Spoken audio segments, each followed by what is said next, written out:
Shalom, selamat pagi Amang Inang, saudara-saudari dan adik-adik kami dimanapun berada. Izinkan kami, pelayan-pelayan Tuhan, menyampaikan firman Allah pada pagi hari ini sebagai bekal rohani kita di dalam kita berkarya. Amang Inang, saudara-saudari, sebelum kita mendengarkan firman Allah, marilah kita berjanji dari buku ND 454 ayat yang pertama.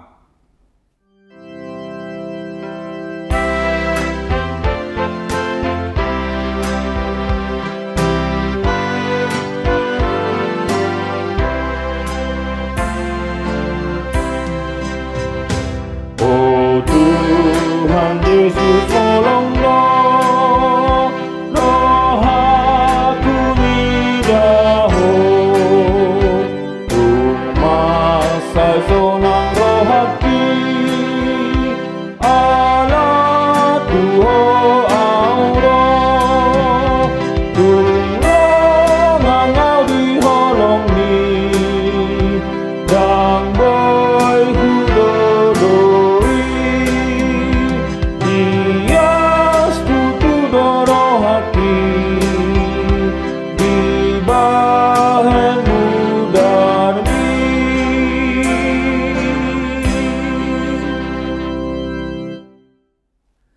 Baiklah, Amang Inang, renungan pada pagi hari ini diambil dari Zakaria 8 ayat yang ke-6. Sebelum kita membacakannya, marilah kita bersatu di dalam doa. Ya Tuhan Yesus, terima kasih atas pagi indah yang Engkau berikan kepada kami, ya Allah. Itu karena menunjukkan kasih karunia-Mu kepada kami, sehingga kami boleh tidur dengan lelap dan terbangun pada waktunya. Izinkan kami Tuhan untuk berkarya, dan sebelum kami berkarya mendengarkan firman Allah. Oleh karena itu, kami mengundang Engkau datang kepada pribadi lepas pribadi yang mendengarkan firman ini, sehingga kami boleh mengerti akan firman-Mu. Di dalam nama Tuhan Yesus Kristus kami mengucap syukur dan berterima kasih. Amin. Firman Allah yang menyapa kita pada pagi hari ini, kami ulangin dari Zakaria 8 ayat yang ke-6. Demikian dikatakan, beginilah firman Tuhan semesta alam.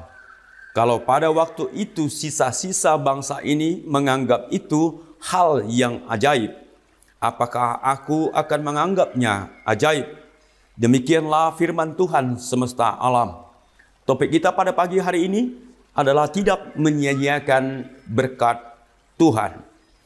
Berkat adalah segala sesuatu yang diberikan kepada setiap orang, baik itu dari Tuhan maupun dari orang lain, yang berupa materi maupun karunia rohani yang mendatangkan kebaikan atau keselamatan bagi orang-orang yang menerimanya. Sumber berkat manusia hanyalah dari Allah, baik berkat jasmani maupun rohani. Manusia sama sekali tidak bisa menyombongkan diri bahwa dia bisa memperoleh segala sesuatunya oleh karena kemampuannya. Itu namanya adalah menyia-nyiakan berkat Allah. Berarti kita menolak mengakui Allah sebagai pemberi berkat dan bertindak menurut keinginan sendiri yang dirasa benar. Perumpamaan orang yang kaya dan sombong. Ada seorang orang kaya yang sangat terkenal di muka bumi ini. Dia mungkin orang yang tersohor, yang memiliki harta yang sangat luar biasa. Tetapi di penghujung daripada jiwanya, di penghujung daripada kehidupannya, dia mengalami sakit yang sangat luar biasa. Orang-orang mengetahui bahwasanya dia bisa membeli semuanya. Dia bisa membeli rumah sakit. Dan tetapi ketika dia diperhadapkan dengan suatu sakit yang sangat luar biasa, dia hanya terbaring lemah di dalam satu ranjang rumah sakit dengan semua peralatan medis yang ada dipakai di dalam tubuhnya. Saat itu dia berpikir, saya adalah orang yang mampu di dalam finansial. Saya orang yang hebat Dan siapa yang tidak mengenal saya di muka bumi ini? Tetapi ketika dia berada di rumah sakit, apa yang terjadi di sana? Dia hanya mengatakan, saya hanya bisa menandatangani kwitansi demi kwitansi demi kwitansi. Walaupun hanya satu ranjang kecil tempat dia tertidur, itu pun dia tidak akan bisa beli. Karena apa? Hanya keselamatan yang dia butuhkan. Oleh karena itu, amang-inang, apalah yang dia katakan? Pada saat itu dia tersadar, kekayaan, kemampuan, harta tidak adalah menjadi segala sesuatunya di dalam kehidupan dia. Selama ini dia berkata sombong. Selama ini dia mengatakan, saya bisa beli siapapun. Dan tidak ada satu orang pun yang bisa mengukur harta kekayaan dia. Dan apa yang diucapkan dia di dalam bersosial itu harus diikuti. Tetapi ketika didudukkan di dalam rumah sakit dalam satu ranjang untuk perseorangan, itu dia tidak bisa membeli. Karena belum tidak saatnya dia akan membeli itu. Dia bisa membeli peralatan-peralatan, tetapi pada saat dia terbaring di dalam rumah sakit, apa yang dia katakan? Dia panggil suster, dia panggil dokter. Dia menangis dan menangis dan menangis. Karena apa, amang-inang? Dia katakan, kalau tidak ada Bapak dan Ibu sekalian, dan tidak ada fasilitas daripada rumah sakit ini, mungkin kemarin saya sudah menghadap kepada Pencipta. Oleh karena itu, saat itu dia bertobat dan mengatakan, dia berserah diri kepada Tuhan.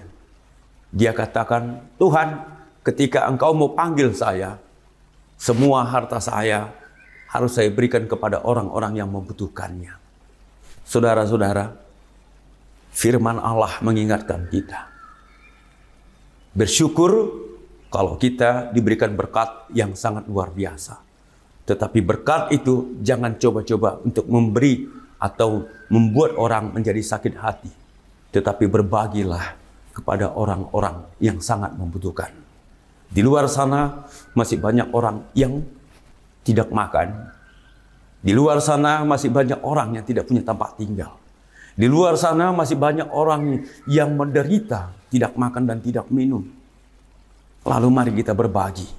Sebentar kita mau pesta huria. Lalu jangan pernah berbohong dengan kasih Tuhan kepada kita. 1 tahun penuh kita dibina, diberikan bekal iman oleh Allah melalui para penutua. Oleh karena itu kita diingatkan membawa persembahan kita kepada Allah. Amang-inang, mari kita bukakan hati bahwasanya semua persembahan yang kita berikan bukanlah untuk manusia, tetapi untuk memuji dan mengucap syukur kepada Allah. Apa firman Allah yang bisa kita bawa untuk pada pagi hari ini ke dalam pekerjaan kita masing-masing? Hidup serba berkecukupan itu bukan berarti dari hasil kemampuan kita, tetapi karya Allah berjalan dalam kehidupan kita. Oleh karena itu, kita tidak boleh untuk meninggikan diri atau menyombongkan diri, sebab Allah tidak mengkehendaki hidup dalam kesombongan. Yang kedua, Allah akan menyelamatkan dan memberi berkat berkelimpahan bagi setiap orang yang mau berbagi berkat kepada siapa saja. Bukankah kita diajarkan oleh Allah cinta kasih, memberikan tali kasih kita kepada semua orang yang membutuhkan pertolongan kita.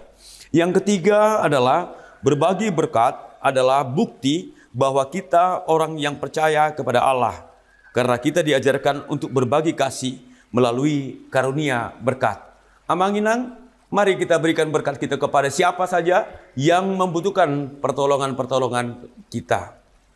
Oleh karena itu, jangan pernah akan berhenti untuk memberi. Karena firman Allah, lebih baiklah kita memberi daripada menerima.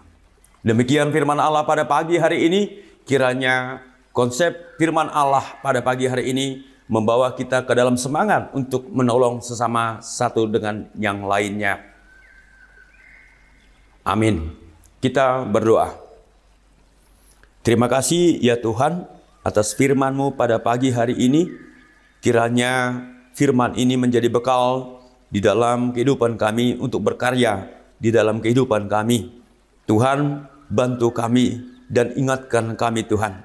Ketika kami mendapatkan berkat dari Allah, itu bukan hanya berkat kami pribadi saja, tetapi biarkanlah kami menjadi saluran berkat bagi saudara-saudara kami dimanapun berada. Oleh karena itu Tuhan, sebentar kami berkarya, Engkau berkenan untuk memberikan yang terbaik buat kehidupan kami, agar kami dapat memberikan persembahan kami ke dalam kehidupan daripada gereja-Mu dan jemaat yang memerlukan tali kasih dari kami. Terima kasih ya Tuhan Yesus. Inilah yang kami sampaikan. Di dalam nama anak-Mu Tuhan Yesus Kristus kami mengucap syukur dan berterima kasih. Amin. Sampai ketemu kembali Amang Inang dalam renungan pagi yang akan datang. Kiranya Tuhan Yesus bersama-sama dengan kita dan tetap semangat dan lupakan kekhawatiran. Tuhan memimpin langkah kita setiap hari. Shalom.